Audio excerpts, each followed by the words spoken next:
I just finished replacing a handle on an old hammer, and I was able to find a Bowman handle for that, which was nice because, like I said, they fit really well. Now, the only thing I have against the uh, the Bowman ones in the hammer handles, they all seem to be have some kind of a coating on them. It's either very light sprayed on varnish or some kind of poly of some sort. And I kind of dislike that. But I wanted to fix this hammer because this is one that's kind of been hanging in the family for a long time. I'm pretty sure this came from my grandparents originally. But the handle had gotten loose on it, and she was kind of cracked up. There was really no way of making that tight again. But this Bowman one, it's like a $6 handle, and I do like that this is an octagon shape to it. Well, it's got a lot of nice shape to it. It's a well-made handle, but like I say, it's got some kind of coating on it. But it seems to come off fairly well just scraping it.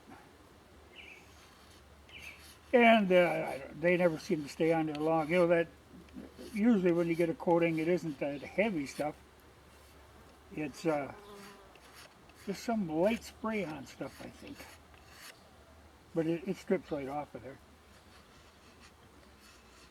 It isn't, like there's sometimes you'll see a coating on them that it's like a layer of plastic. Well, they're horrible. This is pretty light. Must be just to keep them from warping or cracking. While they're sitting on a shelf someplace. Yeah, I do like the shape of the handle though. It's got the flats on it. It's just easier to keep a good grip on it. I like these old hammers are nice for when you're doing, like when you're driving a nail in that you don't want to booger up the board where the nail is going in, because that can happen. I've got one big hammer that I like. I think it's an Estling that's got the kind of serrations on it, like a grid pattern. It's great for driving like fencing nails or pole barn spikes because it doesn't skip off of them. It works really well. But you will leave that waffle mark in the board, so for a nicer finish, it's nice to have a flat face hammer. Well, not completely flat, I mean it's kind of like rounded, but I think this one will work fine. It's not like I'm short of hammers, but like I say, this one kind of has sentimental value to it.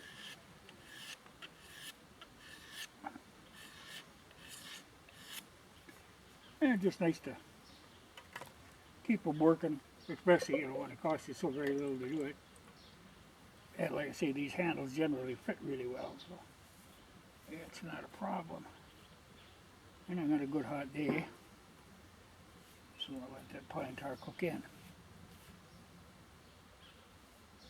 And that should be fine. And it's a good looking hammer. So it isn't a big clubby thing, it's a fairly light hammer. And the old handle, I'll say for something, she's weak up here, but there's always something I can make a shorter, lighter handle for. Or even I do need, she's got some cracks in it.